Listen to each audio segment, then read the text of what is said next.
What's going on, ladies and gentlemen? Welcome back to the channel. We just got back home from California and our visit to the grand opening of Super Nintendo World over at Universal Studios Hollywood.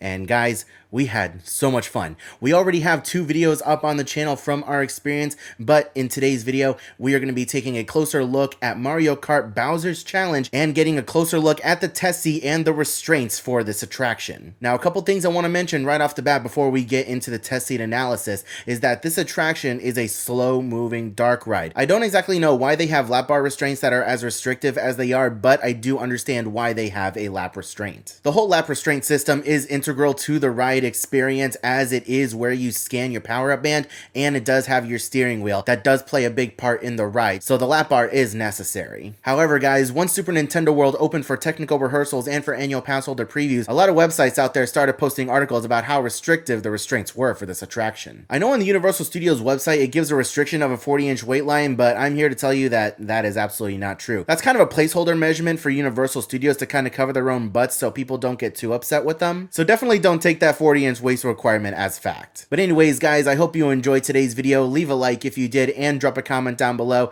if you've ever ridden Mario Kart Bowser's challenge and what your experiences were. Now, let's get into the test seat analysis.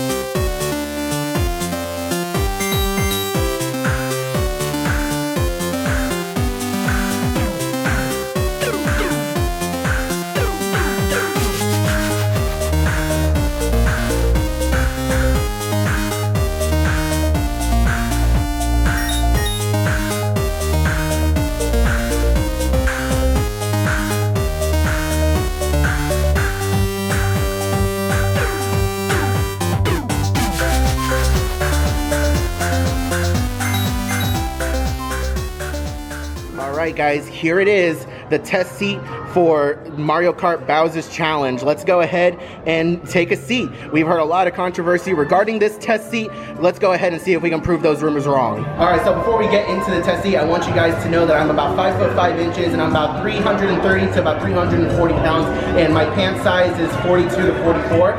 So let's go ahead and sit down and see if we fit.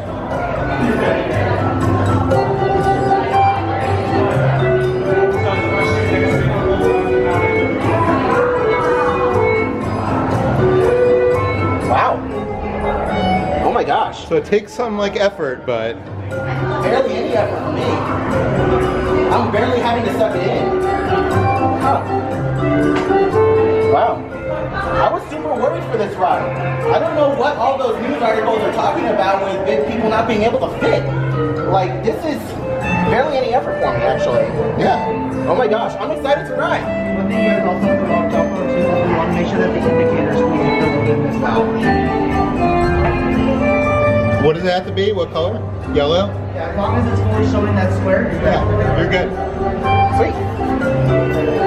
All right, I'm super excited. Let's go. I love that this test seat is off to the side where it's not like a photo op for you. This is a test seat for you to do whatever you need to do. So you can see it is a deep seat, so I do appreciate that.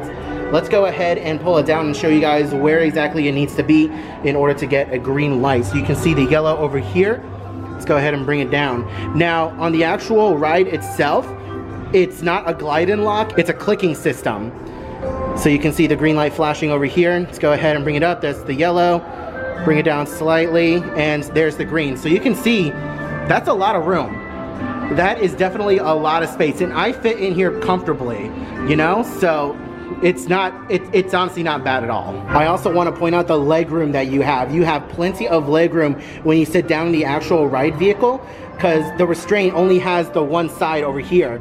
It doesn't have anything on the opposite side, so you have plenty of room for your legs and for your bags, so height shouldn't be an issue. Alright guys, well, as you can see, the test seat really isn't that restrictive at all. As I mentioned earlier, I wear a size 42 waist pants, and even then my gut is way bigger than 42 inches, and I had absolutely no problem at all. It was a bit of a snug fit, but at the same time though, it wasn't uncomfortable. I didn't have to force it down, you know what I mean? So I could breathe perfectly fine. I wasn't having to suck in my gut really at all. I just kind of pushed it down just a little bit so that way it went into my belly a little bit, and it was totally fine. I was super comfortable with the attraction. There was plenty of leg room, and I honestly had a lot of fun with it. So if you're a bigger guy like me, then you should be fine. However, if you're any bigger than me, then I would be just a little bit worried. But again, I've seen people that are bigger than me fit on this attraction, but I don't know whether or not they were comfortable. So just bear that in mind. One funny thing that I want to mention that you guys should be aware of that I just find pretty funny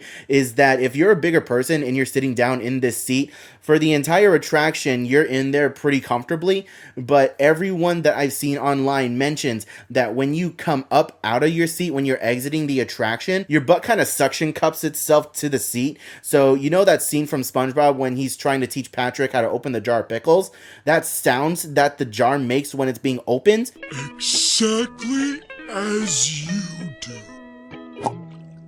Oh no, I broke it! That's the sound that you're probably going to hear when your butt unsuctions from the seat. So that's pretty entertaining. Now, as far as ADA restrictions, you do need to transfer from your wheelchair over to the ride vehicle. This isn't like Secret Life of Pets where you can just bring your wheelchair into a specifically made vehicle for that attraction. It doesn't work like that. You are going to have to transfer from your wheelchair to the seat. And unfortunately, I haven't witnessed anybody transfer from a wheelchair to the seat, but I know it is a relatively easy process from what the team members told me. But yeah, overall, when it comes to Mario Kart Bowser's Challenge, it is very fat friendly, and it's actually more fat friendly than most other Universal Studios attractions. So that's a win in my book. The ride is honestly a lot of fun, and if you're a fan of the Mario Kart games or the Mario franchise, then you are definitely going to enjoy this attraction. It may be a slow-moving dark ride, but they blow a lot of wind in your face, and there's so much going on to make you feel like you're going fast that you don't even notice that you're going slow. Anyways, guys, thank you so much for watching today's video. I really appreciate it. We have an entire playlist on the channel dedicated